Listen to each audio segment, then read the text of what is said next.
Red button on, live. I didn't even give Evita any chance to prep.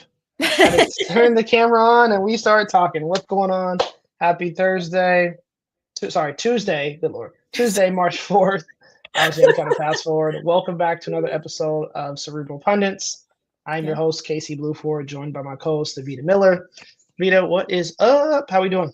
Doing well. Yeah, I'm like, hey, we must be doing good. We're already fast forwarding to Thursday. I'm hoping a lot of good comes in between this Tuesday and Thursday. So yes, I didn't give you any chance to prep, any chance to talk. I just hit the red button. So that's we're going with it. So what's been up? I've noticed you've been networking. How's that been? It's good. Yeah, I feel like people are seeing me on social media. It feels like the efforts are paying off, which is cool. Nice. So Yeah. are you officially an influencer now? Like what do Oh my god. No, I don't think so. I guess it depends on who you talk to. It's one of those like I do more than some and not nearly as much as others, I'm using it with purpose and intention, and I've been really excited because I feel like I like to use it as a place to I'm really trying to tailor it to that whole attract who you want to be around. Attract who you attract. Yep.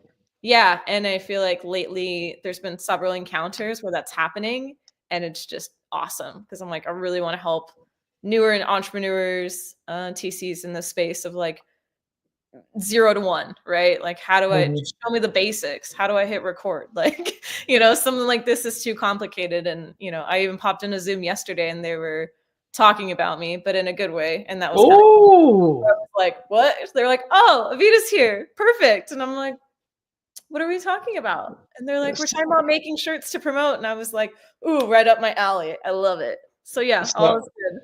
Are we okay? So the question is, are we bringing back Vita the influencer? Oh, the real question is, was Vita ever an influencer? That's a good point. Good point. No, that's good. Things have been they've been moving. They've been moving right along. So working through a couple things still with the whole business thing. And but to be fair, a year ago this time I was praying for the business. So now I'm actually praying about the business. So a couple different, different levels to it, so to speak. So but all in all, things are good. Just continue to move along and yeah, push forward. So I'm actually excited to talk about what we're going to talk about today. So for those that don't know, we are going to dissect some videos, but today is going to be more so a conversation of a mentality, a conversation of motivation. We're really just going to kind of dive into a couple different concepts here. So I'm pretty pumped about this. So fortunately, we weren't able to meet last week, but last week when we were scheduled to do this, it was actually 2:24, which is to be fair, it was my fault, people. It happens. It happens. I had every intention. He saw me. I guess the full setup. I was out in the lobby. I had my computer set up on a chair. You were, and I made the executive decision to say nope, go back to work. I appreciate it. No, but it was 2:24. Oh my god. Which is Kobe Day, right? When Kobe Bryant. Which actually, hold on, let me check on something real quick. I thought I remember this, but maybe I'm wrong. I need to fact check something. Let me see something.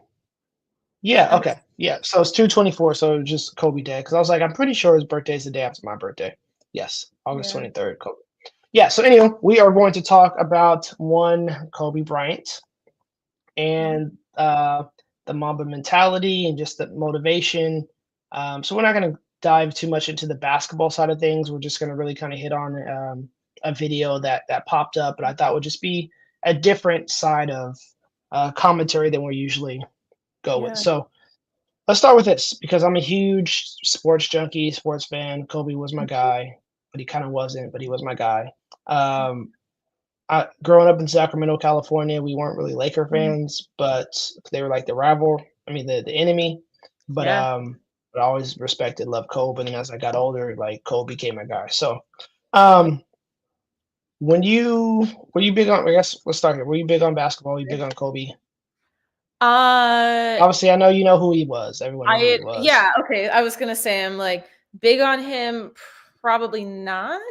Okay. So my Um, but I'm so also like I like basketball. I've played basketball and stuff like that, but I don't think like if anything, I was probably just against the Lakers based on yeah. hearsay around me. So I don't think I really had my own opinion on it, if that makes sense. And I think actually in recent times, and even stuff like this, it was actually cool to hear because I actually feel like when I say recent times, even just in the last year or so, year or two, I feel like what I'm hearing, I appreciate and I'm learning a lot more about him versus knowing Mhm. him actually when he was huge, other than just obviously understanding like he's a huge superstar in this area for a reason. So do you remember hearing the phrase Mamba mentality for the first time? Yes. Okay. I've So heard. I don't know if I remember the first time I heard it, but yes, I've heard the phrase.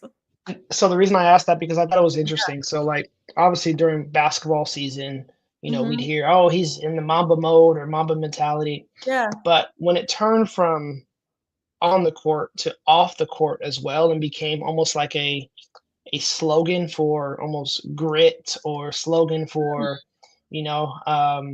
taking it to the next level or just a slogan for like life.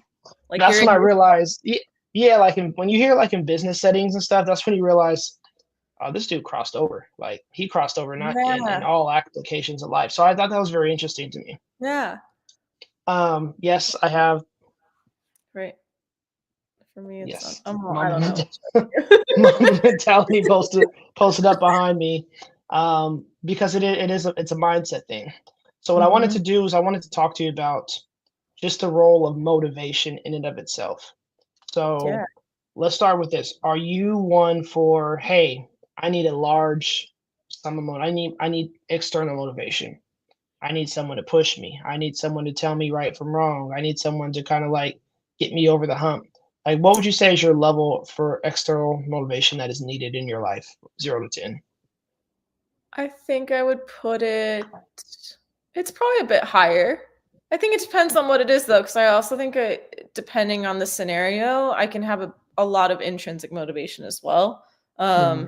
But I think motivation for me, obviously we're talking about basketball, like in team sports and stuff, I really appreciated that aspect of having a coach or that team mentality of like we win together, we lose together, that kind of a deal. So I'd probably put it pretty high, probably like a 5 or 6. How about for you? Yeah. For external motivation, honestly, probably like a 3 or 4. You I'm think? I'm very intrinsically motivated, Yeah. and It's tough because I'm um, also I hustled a lot on my own as well. So that's why I'm like, I'm not sure what would be accurate of like how much did I need that outside? Because if everybody said you can't do it, I was still when my mind's made up, my mind's made up, and I'm like I'm gonna do it whether you're here or not. You know? yeah, and I think that in today's society, it's so easy to get distracted. It's so easy to Yeah. kind of get lost in another person's comments or Right. just your own comments. So I feel like that's why I asked that question is because Mm. well, having intrinsic level of motivation is key, and I Yeah. think that like that is part of the tools for mastery. Yeah. You can't master anything if you're not intrinsically motivated or if you're intrinsically um, self-aware. And I feel like that's the first key to me for when it comes to when we start talking about like Mamba mentality, and and Mhm. and and that's the one thing I've always appreciated about Kobe Bryant in and of itself. Like, Yeah. yes, this man is a superstar to the highest level, but it wasn't always like that. He talked about in this video, Yeah. there was a couple games he made it. He had a couple air balls and some really key moments of his career. And being in LA, that just doesn't fly, especially a young, honestly, at that time, probably arrogant kid. But Yeah. the work that he put in after that was just was top tier. I thought that's what was interesting. Like to that point, I think it was I don't know if it was the championship or not, but huge game nonetheless. Him Hmm. losing and them talking about seeing him a few days later in the gym Hmm. all day, like the whole day. And I forget who was sharing that perspective, but just going, here's this guy that he just lost, the biggest event ever. And it's like, holy cow. Like they were the way I perceived like heard it was like you'd think he'd be, taking a break or take a breather and just, whatever. And like, nope, there he was at the gym, bright and early, till it closes, shooting around, and he talks about like blowing off steam that way and just going, okay, well then I got to fix it. Like, let's release whatever you're feeling right now, whatever, disappointment, upset, frustration, get it out and let's just get better. Like, now we attack the next one. And I feel like that's Mhm. a really strong indicator as well. Oh, perfect. Ye We'll dive Yep, in. so yep, let's dive into it. So this is actually a story from Chris Bosh. So Chris Bosh was another All-Star in the NBA, and he talks about his time playing with Kobe at the 2008 Beijing Olympics. For so Mm. long. He's like, because I saw you come in, and I wanted you to know that it doesn't matter how hard you work, that I'm willing to work harder than you. We were in Vegas for the start of training camp, and we're getting ready for the Olympics in Beijing. We're going to head to Beijing. And I wanted to establish myself as a young leader on the team by waking up bright and early, day one. So the goal was to be the first one at breakfast. So I set my alarm. I make sure I'm up by sunrise. I get out of bed, I put on my gear, and I head downstairs. But when I get there, Kobe's already there with ice packs on his knees, drenched in sweat. Now, it took me a minute to figure it out, but this guy wasn't only awake before me. He had already worked out. He had just played in the finals days earlier. Meanwhile, I'd been off for months and I was still exhausted. What he had done that morning was incomprehensible to me. That dedication he had only days after falling short of an NBA championship. That taught me something I've never forgotten. Legends aren't defined by their successes. They're defined by how they bounce back from their failures. So are you? I think we hear that a lot, right? Yeah. Maybe not the whole legends piece, right? But we hear, oh, you're defined by Some your version. failures, and yeah, right. And Yeah. it's I feel like it's kind of just like tongue in cheek, like, okay, yeah, it's cool, but I think there's something to be said about that. So let's talk about that, how that applies to us. I feel like I get chills when I heard that part. Like, that Yeah, story why, is so why is like, that? Talk to me about that. I don't know. I just feel like it's so powerful of like, so I don't know if I've experienced it. You could see it. Like, I don't know if maybe just the storytelling in that makes it more applicable to your point of like, you see a quote that sounds great, learn from your failures and failures are a lesson. Like, that all sounds great. But like hearing that and going, like, this is what, when we see people at levels like this is what they're doing in the background. Like, Mhm, this is the background work that you're not seeing, and I mhm, feel like it just really puts it in perspective, and I really just admire the, whatever. He might have been cocky or done some things that like maybe people don't necessarily care for, but in this sense of just the work ethic that was behind it, like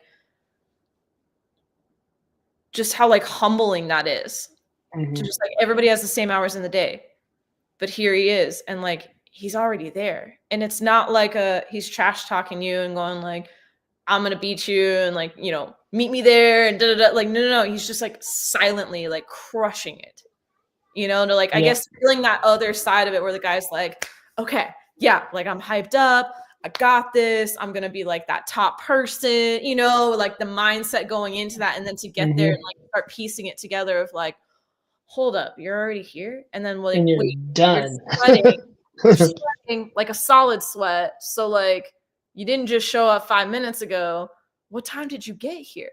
Wait, what Mhm, time did you wake up? But I don't know, and maybe mhm, put some perspective too, where they say, I heard something the other day, but they talk about like you can't.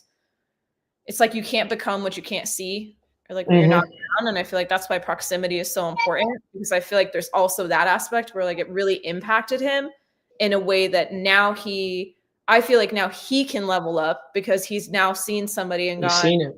it's not a Mhm. negative, it's more of just okay, now I know this is possible. No, Reverse so engineer, how did you do this? that's so true. That's so true, and I think you make some really good points. I think, to your point, it's just a reminder to me that, like, no matter how bad things are, Mm, like there's always another level to it, or there's always another a way out, so to speak. yeah, And even on my worst days, like, I can't just curl up and just feel bad for myself, right?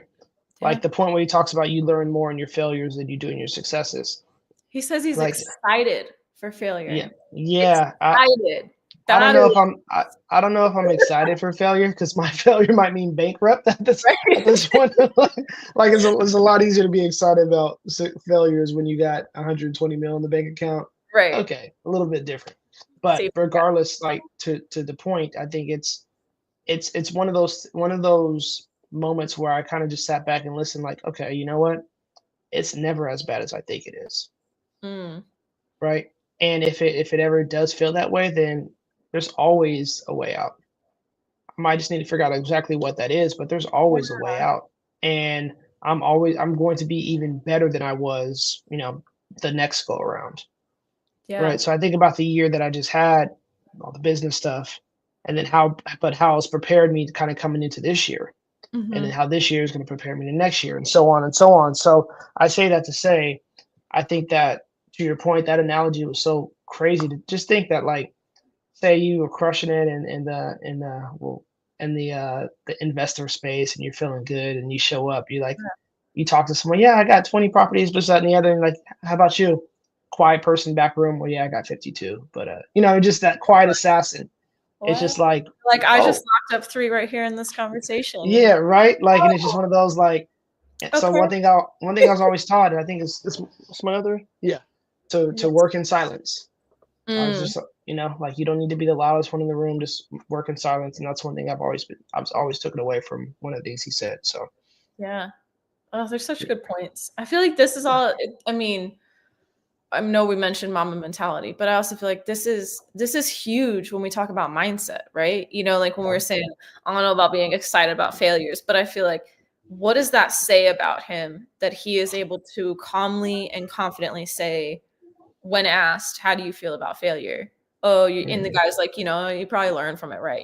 Thinking, oh yeah, he'll say something like that. And to just be like, yeah, not only am I okay with it, I'm excited for it. This is now an opportunity for me to grow beyond the point that someone else will, because someone else is not willing to work through those failures or learn from them.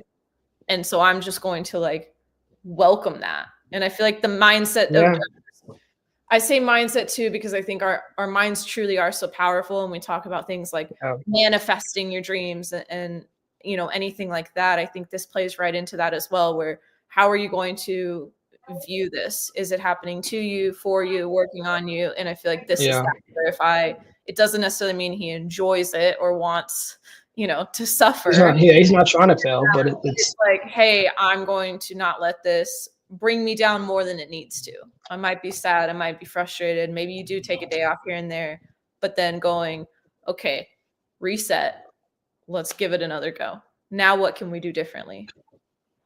I want to play another clip, and then I want to talk about something else here. Okay. So we're going to talk about when he got injured and what that looked like. Injured, you went on Facebook and you posted a lengthy blog. This is such BS. All the training and sacrifice just flew out the window with one step that I've done millions of times. The frustration is unbearable. The anger is rage. Why the hell did this happen? Makes no damn sense. Now I'm supposed to come back from this and be the same player or better at 35? How in the world am I supposed to do that? I have no clue. Maybe I should break out the rocking chair and reminisce on the career that was. Maybe this is how my book ends. Maybe Father Time has defeated me.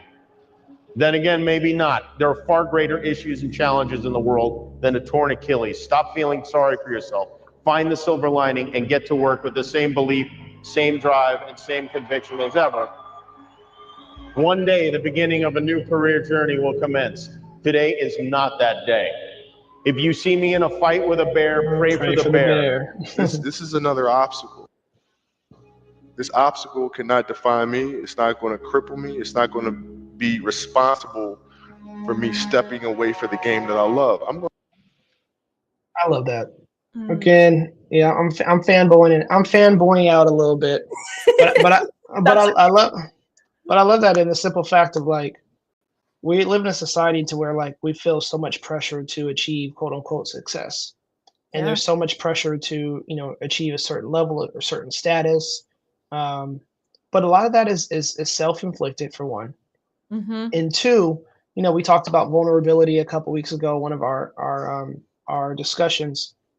When we fail, we're way more vulnerable than we ever will be. And I think at that moment, we're also more relatable to people, right? So I think in a sense, like we live in a society to where like we love second chances. We live in a society, we love second chances, right? Yeah. We love someone to be the hero, and then we tear them down, and then they become the villain, and then we bring them back to becoming a hero again. Yeah. So it's just one of those situations. Like if you fail, like who cares, right? Yeah. Let's get back up. Let's get back out there, and there's way bigger issues. So I love this. I love that a lot. I like that he vented too, though, because quite honestly, to the That's point of like the good failure point. makes you more vulnerable. I feel like there's also this pressure, you know, maybe you're not a professional athlete or anything like this, but just in day to day, oh, God, I feel like I should have done more. Man, am I giving this my best? Or I just felt really tired today.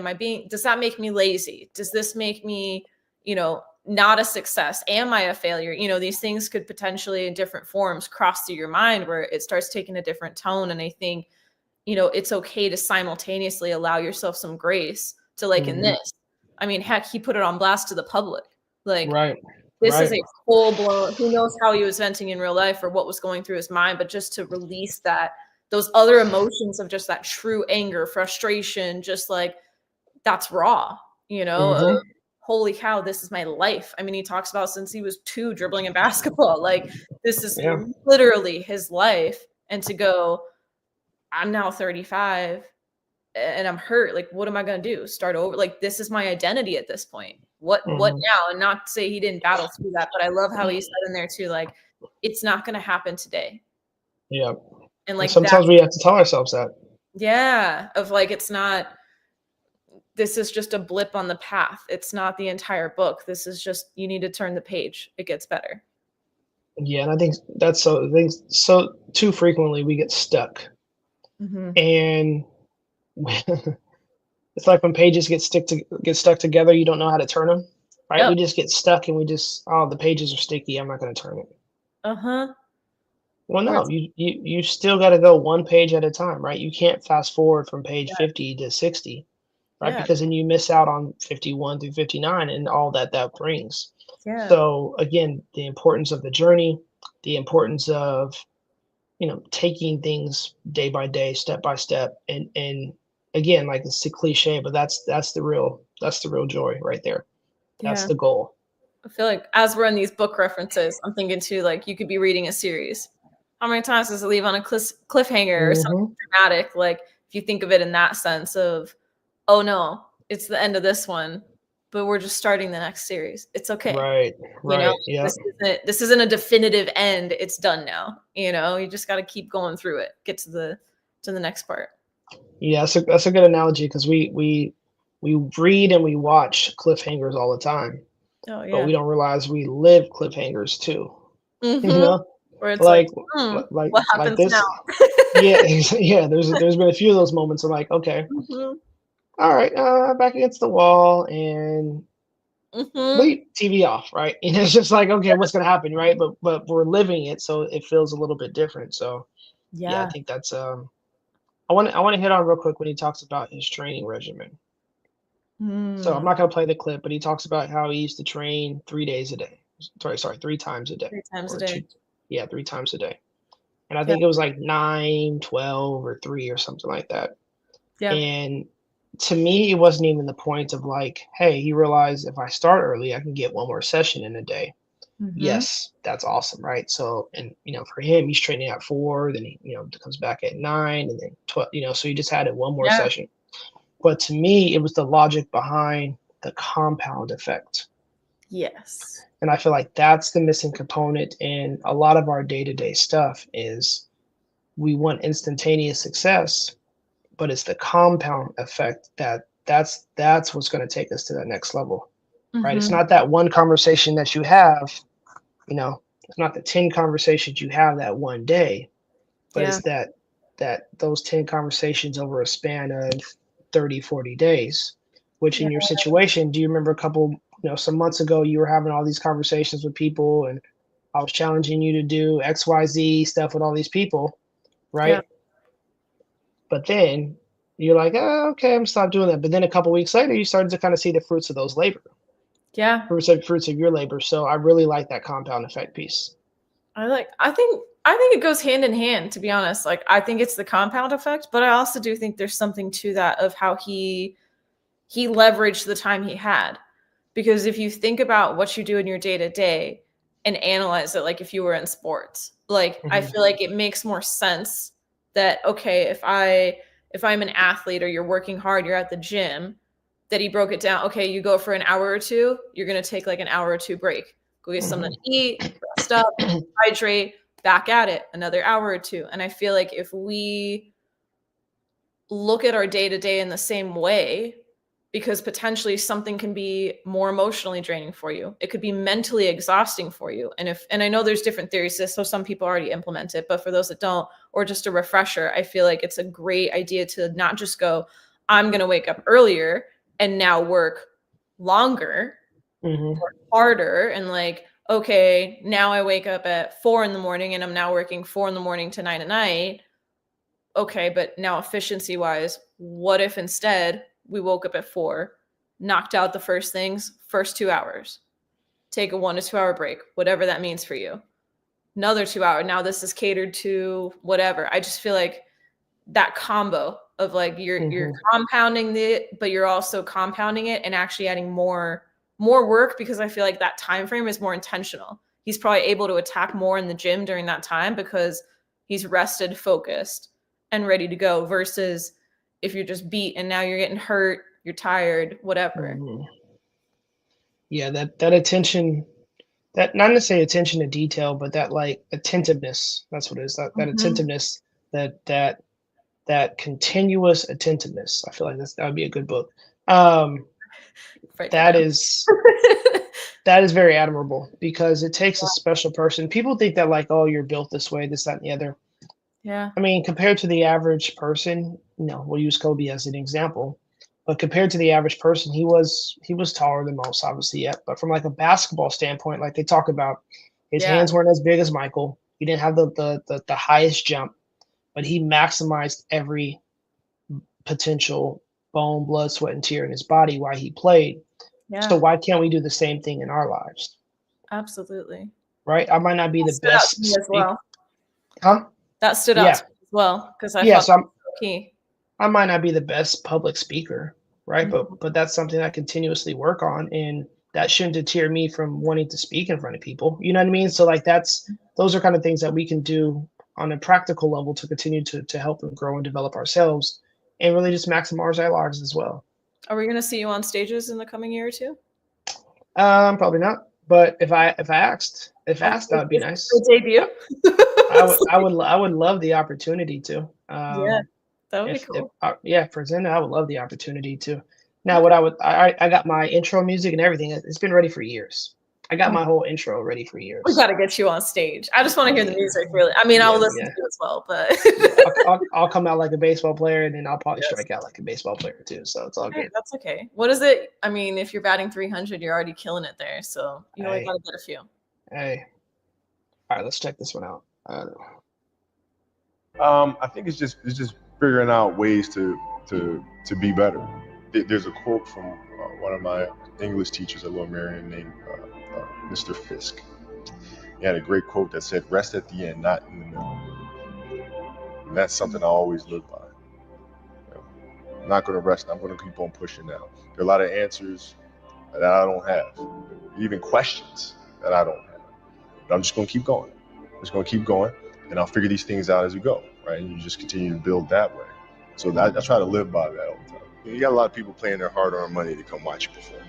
It's your job to be in shape. It's your job to be strong enough to perform at that level every single night. Yeah, so on that quote, it made me it actually made me think about you, and I was like, okay, we gotta have this conversation, because I feel like that is something that you do a good job of, and is maximizing. And you know what? I'll rest later. I'll do that later, right? Like right now, I'm going to capitalize on this moment, this opportunity. Yeah. And I think that's something that not everyone has, but everyone can strive to get. Does that make sense? We're not born with that, but why can't you do it? I definitely work with that mentality. That's for sure. Yeah. It's like if I'm gonna work, then let's just finish it. I don't like taking breaks. Yeah, Or if I'm gonna break, then I'm resting. Like we're for real resting for a bit. No, honestly, I used to be the same way until I had 2 little ones, and now I rest any opportunity Oh yeah, I mean, any opportunity that I could get. I'm just fine. I don't want people thinking I just like work nonstop. But you're right. Like Yeah, if I'm no. in the zone, I'm gonna take advantage of it. Let's lock in. Let's lock in. Like why? I've never understood like why delay this. You know, why push it off? Let's do this now. What's holding us back from dealing with this now? And I feel like a lot of the time people don't have answers to that. So That's cool. I like that. all right, let me see. I wanted to play one more part, and then okay, here we go. Let's play this last part, and then we'll wrap it up. Okay. Have to see me today. Yeah. Oh man. Yeah. What does losing feel like to you? It's exciting Why is it exciting? because it means you have different ways to get better. There's certain things that you can figure out that you can take advantage of, right? Certain weaknesses that were exposed that you need to shore up, right? So it was exciting. I mean, it sucks to lose, Right. but at the same time, there are answers there. If you just look at them. Because you get the information from losing more than from winning, probably. Yeah. I mean, the answers are there when you win too. You just have to look at them. Yeah. Right. So it's a constant process. It's exciting when you win. It's exciting when you lose because the process should be exactly the same, whether you win or you lose. As you go back and you look and you find things that you could have done better, you find things that you've done well that worked. Figure out how did they work, why did they work, how can you make them work again? Yeah. And but the hardest thing is to face that stuff. I want it to be one of the. So I listen to a lot of sports stuff, and Shannon Sharp, I've been listening to him for years. One of the things he always says is, I think his grandfather told him this, and now I say it like it's my thing, but he says it all the time. You never accept anything in losing that you would. Sorry, you never accept anything in winning that you would with losing. Never accept anything winning that you would lose. So for example, I didn't play good defense, but we still won though. We're good. I'm good. So nah, because if you lost, you wouldn't say the same thing. You'd be Right. going to work. So just because you never accepted anything in winning that you would losing. So to me, that's always stuck with me in the sense of like, you need to approach it with the same ferocity, like kind of like Kobe said, like you just have to be able to look at it.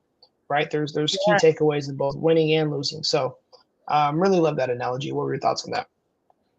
No, I think it's good. You're right. I haven't heard that as much before as you have.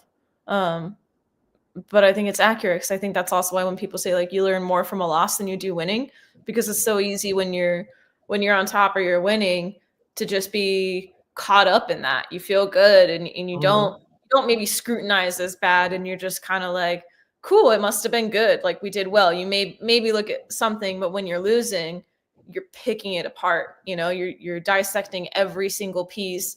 Could I have made that pass better? Could I have hustled a little harder? Should I have trained harder yesterday? Is there anything are these the right shoes? Heck, I don't know. You're starting to look at every little thing and trying to figure out which of those pieces could have been just enough to get you that win. And so if that's a great way to look at it is I feel him saying too, like, trust the process. Yeah.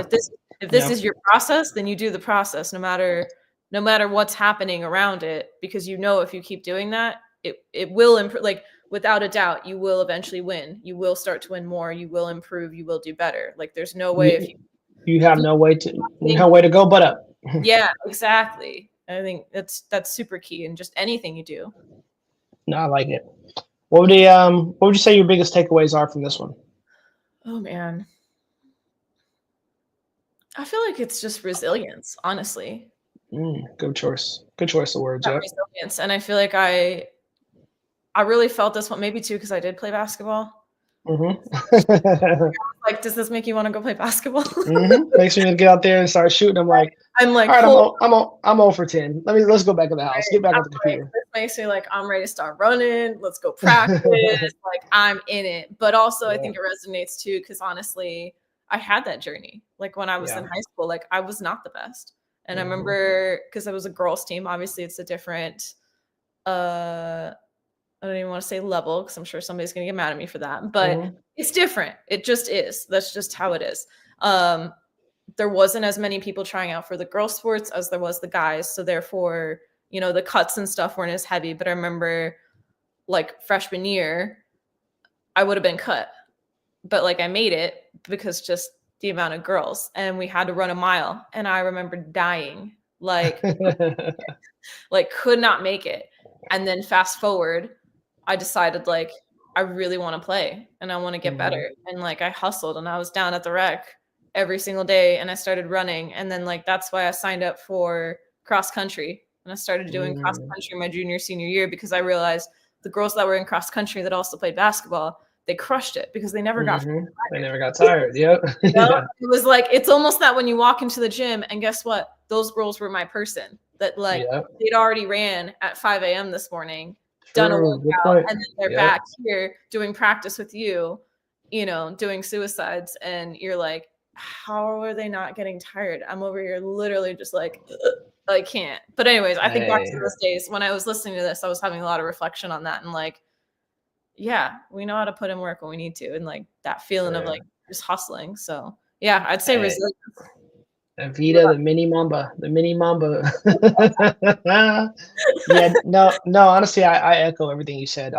Dedication, resiliency. I echo those same sentiments.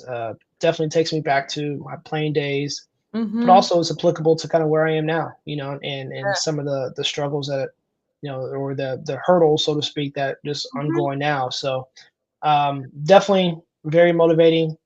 And, you know, for that 3 out of 10, that's external motivation. Like this fills all the boxes. And then I watch one of these, like I'm good for like 3 months. Like, you know what I mean? So then I'm like, all right, cool. I got it in. I'm straight now. So no, it was really good. This was a nice change up too. I actually just had somebody ask me earlier today, we're like, do you guys only talk about businesses or this, that? And I was like, no. I'm like, this is the perfect example. We can mix in other stuff because I feel like we can mix in a whole other things. And if anyone has suggestions, I'm happy to have conversations about those too. So absolutely. But yeah, all in all, appreciate you. We appreciate anyone that does end up watching this. We put our heart and soul out there just to have some good conversation, have some fun, and just be very open and transparent. So we appreciate anyone that takes a listen. So thank you so much. Absolutely. Ada, talk soon. Sounds have good. a good one. All right, later.